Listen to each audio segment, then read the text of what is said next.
Здравейте от нас Car Detailing България. Започва една нова инициатива да ви представяме нашите сертифицирани детайлери Optimum Optical детайлери, като по един много сложен, тежък и за сметка на това труден жребий се падна Ванката като първи наш гост. Ванката от Autospa Бургас. Здравей и благодаря, че така гостоприемно ме прие тук при цялата тази зеленина и чудеса. Очаквам те от доста време да направя нещо подобно. Радвам се, че аз съм първи за България. Добре дошъл. Пътя София-Бургас е дълъг и осеян с дупки. Но идеята е следната. Ще ви представим и ще ви запознаем с нашите сертифицирани детайлери, които могат да предлагат както потребителската керамика Glosscoat като част от цялостна детайлинг услуга за автомобила, така и по-високия клас CC професионални покрития като Optical Pro. И естествено, както казах вече, днес сме при Ванката като за едно хубаво сефте да направим. Първото нещо, което винаги ми е било много любопитно да питам хора, които се занимават професионално с детайлинг, що детайлинг? Или казано, как да кажа по-литературно, защо детайлинг? Защото от доста време обичам лъскавите автомобили. Всичко започна 2017 година. След като се боядисах колата, исках да е по-дълго време в същото състояние. Започна само с една вакса и 5 години по-късно открих собствено студио. И то е една вакса в повече случаи е абсолютният минимум, който човек трябва да прави на автомобила, в смисъл да защитава автомобила. А ти по това време, това е било при по-малко 10 години, но да речем по това време за тебе съществуваше ли тази мантра, че една кола, когато е пребоядисана или чисто нова, тя няма какво толкова се защитава и да се прави с нея повече? Ами не, напротив, след като се боядисах колата, исках още по-дълго време да е в това състояние. Това, че е боядисана, не означава, че вечно ще е в това състояние. Тя ако беше така, ти нямаше да имаш работа. Да. Тоест, защо реши детайлинг да се занимаваш? Тоест, какво хубаво, той ти е бил някакъв тип хоби, но защо реши да стане като професия? Точно от хобито започна всичко на моята кола, след това на приятели на колите и малко по малко всичко тръгна. Инвестирах доста пари за това начинание. Ма то фъна покрай да си прави собствената кола и на някой приятел, нали, говориме през 2-3 месеца, 2 пъти годишно е едно. Всеки ден да се занимаваш с това нещо е друго. Работата като цяло е доста тежка, но след като видя вече крайния резултат и клиента каже вау, забравям всичко. Това те интересува? Това ме интересува, да. То предполагам, че затова е хубаво добре да си владееш професията, за да може клиента да каже вау. Натискаме колкото се може повече. Добре, допреди това какъв детайлинг опит си имал допреди да отвориш, как да кажа, преди да отвориш професионално студиото? Колко време си занимавал с пасти, с вакси, с такива неща, като продукти, като идея да се занимаваш като хоби? Доста малко. Като ученик съм работил на автомивки и оттам имам, може би, изкрицата, която ми зародиша, който ми е трябвало. Тези автомивки предлагаше ли се като услуга, полиране на фарове? Само мивка? Само мивка, да. Само не се предлагаше детайлинг услуга. Това е 2010 година. Далечната 2010, да. Тогава никой не беше чул за детайлинг. Имаше. И 3M беше. И 3M беше топа, да. Тогава ли се запали на тази тема? Винаги съм обичал чисти автомобили. И следствие на вече интернет разбрах какво е детайлинг, малко започнах да се интересувам, прочетох доста по темата. Тоест ти от 3 години се занимаваш напълно професионално? От 5 години. От 5? Да, от 2020. От 2020. Той COVID кара много хора да вършат какво ли не. Ти реши и занимаваш с детайлинг. Точно. Добре, по време на COVID от към клиентела как бяха нещата? Доста слабо, но това не ме отказа да продължа да го правя. Слагаш маската и действам. Добре, това студио, което хората ще видят и на снимките, които показваме в момента, Това студио, първото ли ти или преди това си бил на друго място? Не, това ми е третото студио. Аха. Преди това бях в друго, след това в Телро и това вече е третото за момента. А от колко време си тук? Ами от 2022 година, февруари. Тоест 3 години и половина. Да. Тук между другото е много хубаво място, мен ми хареса, защото е доста комуникативно и за Бургас, особено бързо се стига. Не знаех, че е толкова близо до центъра. Това беше някаква изненада за мен, мислех, че е по-покрайнините. То се оказа, че на 2 минути и половина, ако се затичаш и по-бързо ще дойдеш до тук. Добре, като започна в началото, как прецени с какви марки, с какво да работиш в самото начало, говоря преди 5 години още? Ами в самото начало всичко започва с един курс при една много известна фирма за детайлен в София и там ни показаха някои от основните неща. Избора на марка паста беше много сложен, защото имах 10 вида пасти, дойде ми кола за полиране и аз чуя с коя да започна. Бяха едни тестове, не чуда си, с това не става, с другото не става. То между другото, в повечето случаи с тестове се разбира кое работи, кое не работи и защо работи. Добре, така сега си дойдем на думата, защо Optimum и продуктите на Optimum? Много ми харесва леснотата на продуктите, самата употреба, самите крайни резултати. Като паста няма нужда да питам, сигурно Hyper Polish е най-любимата паста на света. Добре, а от другите препарати, кой така ти прави някакво по-специфично впечатление, по-интересен като ефективност, като работа? Остави лекотата, лекотата е ясна. Керамичните покрития. Просто няма друго керамично покритие на пазара, което едно, че да се нанася много лесно, второ да няма никакъв мирис, трето дори нещо да се обърка. Много лесно се оправя. Да, това между другото с миризмата, която, ако мога така се каже, се отделя по време на апликация. Някои хора не обръщат внимание за някои покрития, които трябва да са с маска да се нанасят. Да, работя съм с други покрития преди години. Наистина се трябва аспираторна маска, после в помещението не може да се диша, става... Те между другото преди години аз спомням с Ferex, този Iron Remover на Optimum, то на етикета си пише не го използвайте на затворени продължава да се мирише толкова. Да, и аз един път бях забравил и беше нещо като гараж и пръсках по джантите от много близо разстояние и ми се зави свят наистина. Ама миризмата беше натрапчиво сериозна. Свиква се. Те се свиква, и се зави свят и поседнах леко и се усетих, че правя нещо, което на етикета пише не го прави.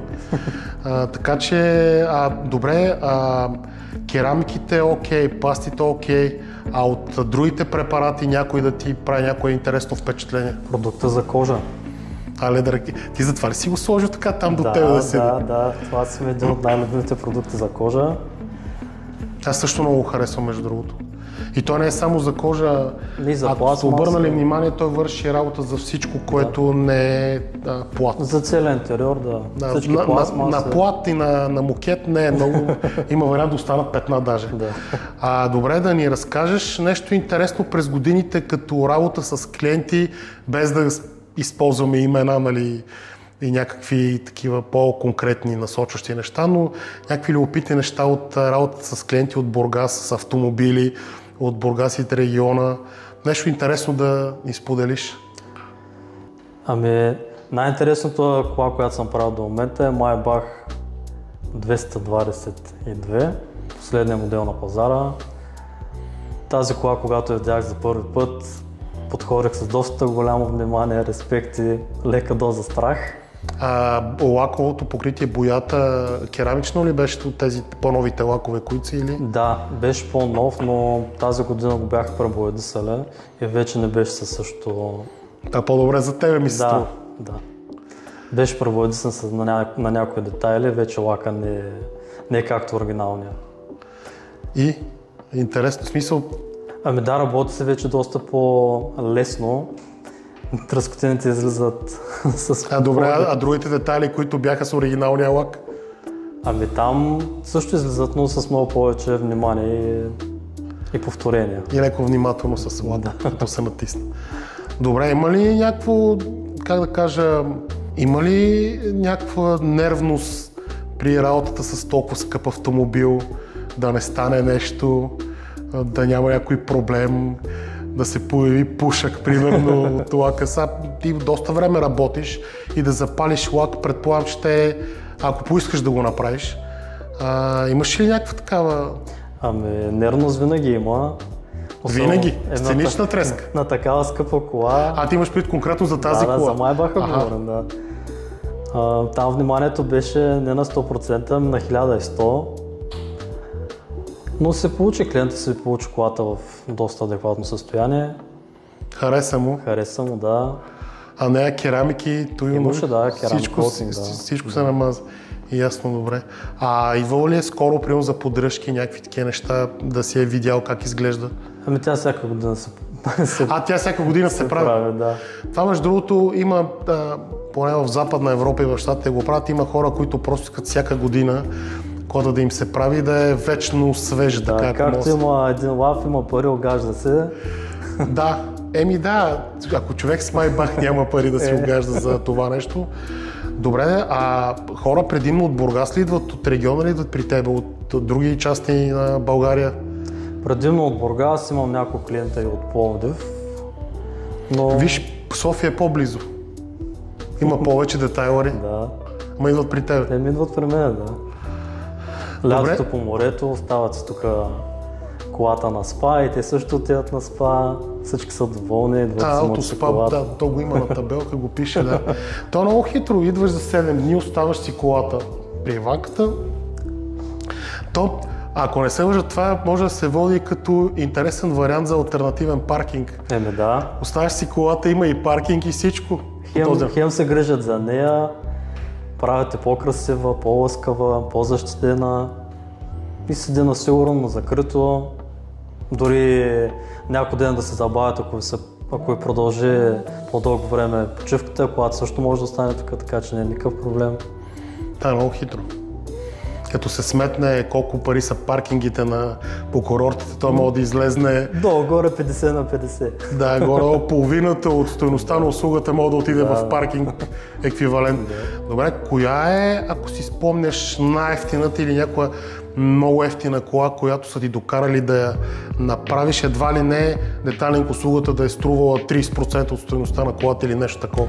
Най-ефтината кола, която съм правил до момента е Трабанче. Да. Тя няма... мукава има ли нещо отгоре като лак? Има ли нещо? Да, получи едностъпково полиране и колата стана... Той Трабанта, между другото, майтапа на страна, наистина никога не съм се интересувал. Трабанта върху това е стъклопласт по принцип, има хора, които не знаят. То отгоре е такава сингъл акрилно покритие. Акрилна е боята, да. Акрилна е боята. Това е много интересно. Те са или бели, или сиви, или такива. Този беше бежов, но тъмно мръсно бежаво. След едностъпково полиране стана доста приемно. Стана като нов Трабант от 82 година, вноса в мототехника, където е бил. Добре, това е най-ефтината. Тя реално услугата си острувала повече от колата или горе-долу? Долу-горе. Добре, някаква, има хора, които ще кажат, Трабанта не е кола. Някоя от по-нормалните коли, която примерно дошла за керамики и за някакви такава по-сериозна услуга за по-висока сума, която доста хора биха казали, не си струва тази кола да и съдат толкова пари по нея. Имам един клиент с Audi A4 от около 2000-та година. Той всяка година идва за покритие. Полиране с покритие. Ама драска ли го? Какво го прави? Да, драска го колата, когато погледнеш отдалеч, изглежда много привлекателна, но клиент иска да няма дръскотина. Тая кола, примерно, е 5000 лева, може би? Долу-горе. Интересно. 5000 лева всяка година му остава не малко пари, за да изглежда адекватно. Това е много интересно. Има много хора, които не вярват в тази идея, т.е. при много ефтините коли, че няма никакъв смисъл да се прави каквото и да било от този тип. Не, детайлен газ за всеки е. Това, че колата е струва 1000 лева, не означава, че не може да се полирате. На фона едно боядисване вече от труда на 4-5 хиляди лева, но полиране е доста по... Да, между другото боядисването вече не е както беше преди около 2 бона, както каза. Вече 2 бона са 5 елемента. Зависи къде. при някои от официалните Да. сервизи е 1000 лева е детайл, така че... Аз и за 2000 съм чул, ето... Мене рекорда ми е 2700 на твоята любима марка, само че от VAG Group, само че беше, мисля, че беше някакво Porsche, някакъв много индивидуален цвят, беше 2700 предния капак. По щета го бяха пребоядисали, но и някой, когато каже за какво има смисъл да ги правя тия неща, да слагам керамики и такива, като се ударе цялата кола, аз по-добре да я пребоядисвам. Да, ама керамиката като пази в някаква степен от такива щети. Не, разликата между оригинален лак и пребоядисана кола е от земята до небето. Оригиналният лак, с който излиза автомобила, няма никакви прашинки, няма никакви боклуци, шкурки и други такива. Изглежда почти перфектно, докато повечето боячи така ги боядисват, че... Друго си да ти не оригинална боя колата. Се налага, да. И стойността на автомобила. Трабанта ти е най-евтината, Майбаха предполагам, че ти е най-скъпата кола. Между Майбаха и последния Land Cruiser. Не знам коя от двете е по-скъпа. Невероятно е Майбах, макар че тези джипки са бая скъпички. Около 280 000 лева го гледах, много бяла. Майбаха би трябвало да е по-скъп. Особено ако е последния, би трябвало да е по-скъп. Това е малко 50 на 50, да кажем, че тези двете, че Майбаха е най-скъпен. Добре, понеже много хора се чудат, да те питам и тебе и да го кажеш на нашите фенове, колко време отнема при тебе работата по един автомобил, когато клиент, примерно, си докара автомобила при тебе и иска да се свърши някаква работа по автомобила? Всичко зависи от това клиент какво иска. Дали само да се направи интериора, дали да се направи интериора и отвънка се полира в 1, 2, 3 стъпки, дали ще иска и керамично покритие. Всичко това е в рамките между 1 и 4-5 работни дни. 4-5 работни дни? Да, това са поне 30-40 часа работа. Зависи в какво състояние е колата. Тоест това 30-40 часа работа, говорим за интериор, пране, чистене, всичко от до, външно, всичко от до. Да, с нанасяне на керамично покритие плюс топ слоя. Мога да разкажа за една S-класа преди 2 години, мисля, че я правих. Там 32-3 часа беше само полирането на автомобила. Да не е било с керамичен лак? Беше с керамичен лак, мита доста дълго време на четки, брутална оксидация, брутални дръскотини. И на 30 часа работа само по боята? На 30 часа, да. Искаше ми се да хвърля всичко и... Ама стана ли накрая? Стана, да, стана. Клиента беше много очарован. И беше черна, предполагам, нали? Черна. То бяла S-класа почти няма. Не, има ги други цветове, освен черното. Бяла ясна. Има една песен Бял Мерцедес, ма да не изпадаме до нея. Нали? Но да, на черното най-много си личи всичко и да. И общо за тази кола цялото време на работа колко беше? Около 40 часа. Ти буквално една стандартизирана работна седмица си хвърлил по един автомобил. Само за една кола, да, и после защо толкова пари, защо това? Това някои хора, които си мислят, че става от... Както има един такъв лав за работния ден от 9 до 5. Между другото от 9 до 5, чакай малко. Ти от 9 до 5 коли правиш ли тук? Тоест едно да ти я докарам в 9 часа автомобил и в 5 часа да долу си го взема готов? Не, при нас няма как да стане. Предполагам, че за пране само ще може. Само за интериора да, но няма да е това, което искам аз. Защото се измива автомобила, там имам поне 1 час работа, след това се започва вътре касите, интериора, пране на пода, после да се изсуши, всичко това вече отнема доста време. Тоест като дойда с лупата да търся прашинките, да не мога да ги намеря? Старая се да няма, да. Добре, аз примерно сега тук гледах до вас има една голяма мивка с жетони, автомивка. Добре, аз сега ако примерно ти да си измия колата на тази автомивка, преди да ти я докарам да я направиш, примерно ще ми свалиш и 20 лева от услугата, ако... Майтап се, разбира се. Като цяло мивката на жетони, измиването и едно професионално измиване преди полиране май имат нещо общо до толкова, доколкото се използва вода. И до там приключва всичко. Не, и водоструйка. Да, водоструйка и кърпа за подсушаване. До тук са общите неща. И сега има хора, които подслушават посредством движението на автомобила по пътя и обдухването от вятъра. Да, така, всички този прахоляк и мизери се впиват в влака. При мен едно измиване трябва между час и половина и 2. Да, ама колко стъпки включва? Започваме с гуми и джанти, след това предизмиване, основно измиване, area remover, tar remover, след това да се подсуши. Между другото, много хубаво го каза, много от вас вероятно не правят тази разлика и да ми прави впечатление, че едно измиване на автомобила първо започва от гумите и джантите и след това се мие колата като детайли, защото в последствие, ако тръгнете миете гумите и джантите, цялата мърсотия от гумите и джантите и вода и каквото сетите почва да хвърчи по току-що измития автомобил. Тоест, когато си миете автомобил, започвате първо от гуми, джанти, евентуално подкалници, ако се заигравате чак толкова и след това миете останалото, за да може накрая всичко да е чисто. И не си посушавайте джантите с кърпата за посушаване на боята.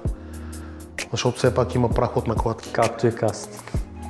Да, касите, да. Между другото, ние се опитваме много често и много пъти, понякога път досадно, когато комуникираме с клиенти, да им обясняваме, че кърпа за каквато ще да е кърпата за джанти и за гуми. Да, тя е само за там. Да, и не се пере с останалите кърпи. Да, когато това се е задължително.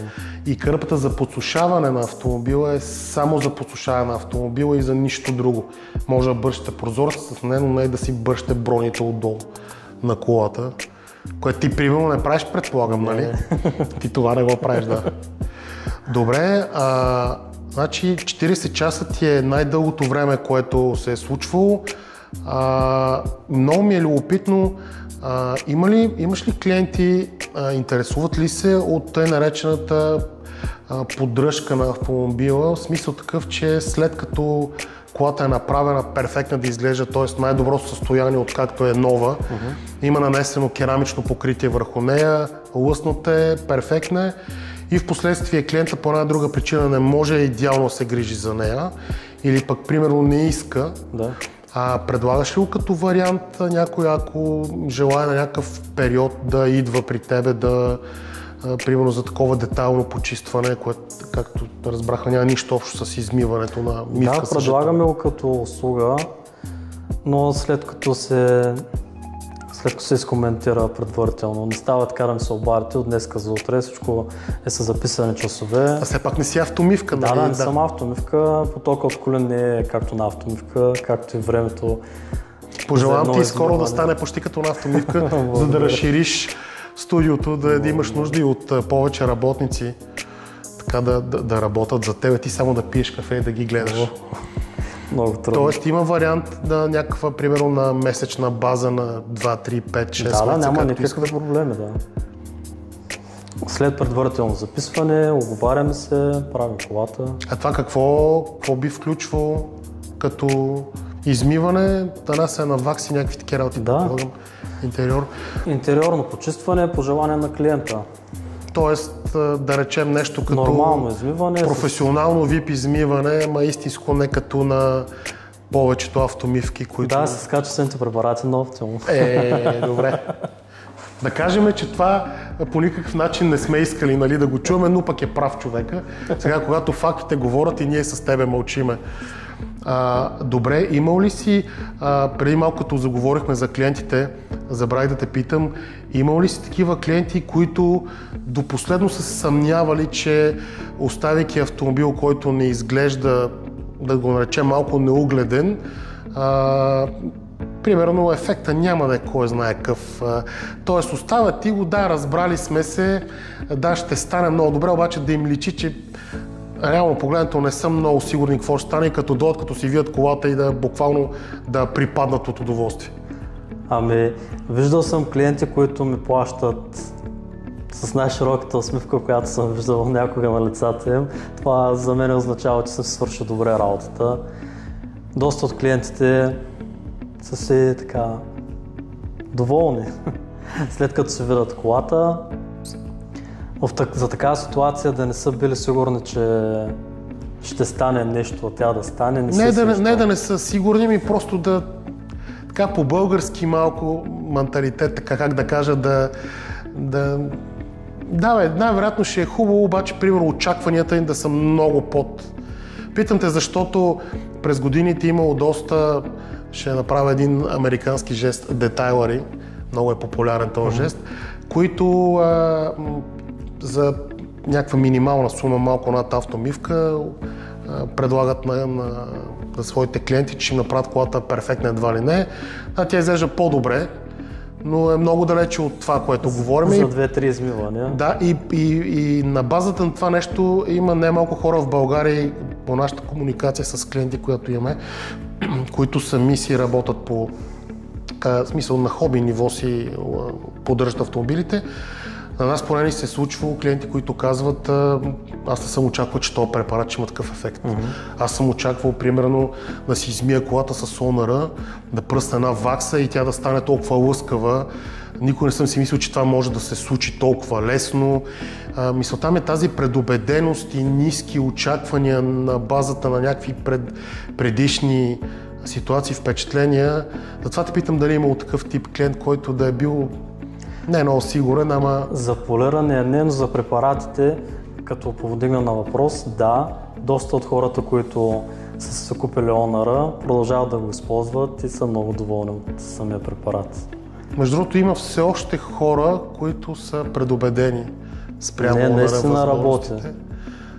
Скоро време ще пуснем един клип, който показва препарата какви способности има при работа с мръсотия.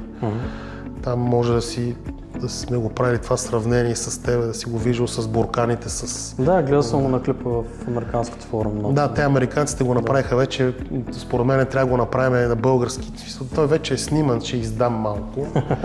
Вече е снимано да се види каква е разликата между дори висок клас автошампуан, какво прави онъра, какво прави с мръсотията и защо, примерно, няма нужда от гридгард, когато се мие с онъра.